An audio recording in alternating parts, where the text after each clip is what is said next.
Gold medallist బంటు కృష్ణ గారు మనమటున్నారు. మరి ఆయన ప్రస్థానం ఎలా నడిచింది అనేది ఆయన మాటలు తెలుసుకుందాం. కృష్ణ గారు చెప్పండి సార్.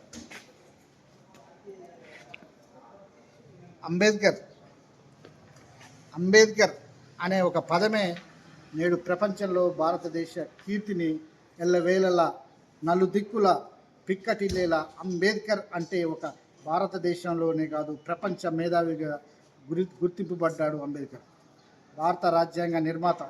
ఎన్నో రోజులు శ్రమ కోర్చి కష్టపడి 2 సంవత్సరాల 11 నెలల 18 రోజులు వివిధ దేశాల రాజ్యాంగాలన్నింటినీ సభ్యులు ఉన్నప్పటికీ తనొక్కడే ఎక్కువ శ్రమను చూస్తూ వాటిని స్టడీ చేసి క్రోడీకరించి ఈ దేశంలో ఎస్సీ, ఎస్టీ, బీసీ, మైనారిటీ, అల్పసంఖ్యాక మైనారిటీ అందరి వర్గాలకు కూడా న్యాయం చేసేలా ఒకటే రాజ్యాంగం, ఒకటే దేశం, ఒకటే ఓటు, అందరూ సమానమే అని రాజ్యాంగ పీఠికలో ఫ్రెటర్నిటీ, ఈక్వాలిటీ, సోషల్ జస్టిస్, సౌభ్రాతృత్వము, దేశ సమైక్యత, వ్యక్తి గౌరవము ఇలాంటి యొక్క ప్రాథమిక హక్కులు, ఆదేశ సూత్రాలు ఈ విధంగా ఆయన ఎన్నింటినో పొందుపరిచి భారత ప్రజలకు ఒక మార్గదర్శకుడుగా, ప్రపంచానికి ఒక మేధావిగా, స్థిరస్థాయిగా చరిత్రలో నిలబడిపోయాడు అంబేద్కర్.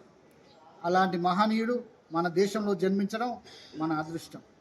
ఆయన కేవలం రిజర్వేషన్ల వల్లనే, కొన్ని కులాల వల్లనే ఆయన ఆదర్శంగా తీసుకుంటారు. అది అవాస్తవం. ఆయన భారత జాతీయ కోసం, భారతదేశం కోసం కృషి చేశారు తప్ప కొన్ని వర్గాలకో, కొన్ని కులాలకో అంబేద్కర్ని మనం పరిమితం చేయటం చాలా దుర్మార్గం. ఆయన చెప్పింది ఒకటే, చదువు మనల్ని ఎక్కడికైనా తీసుకెళ్తుంది, ఎన్ని ఉన్నత స్థానాలను అధిరోహిస్తుంది, చదువుకోండి అన్నాడు. విద్య ద్వారా మాత్రమే మనం అన్ని శిఖరాలు అందుకోగలమని చెప్పిండు. రెండవది, ప్రశ్నించే తత్వాన్ని పెంపొందించుకోమన్నాడు.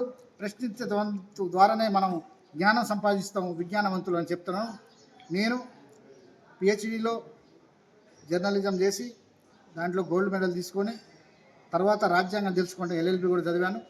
ఆయన మాటల్లో నడుస్తూ, ఆయన ఆశయాలు కొనసాగిస్తూ, ఆయన అంబేద్కర్ వాదిగా ఉంటూ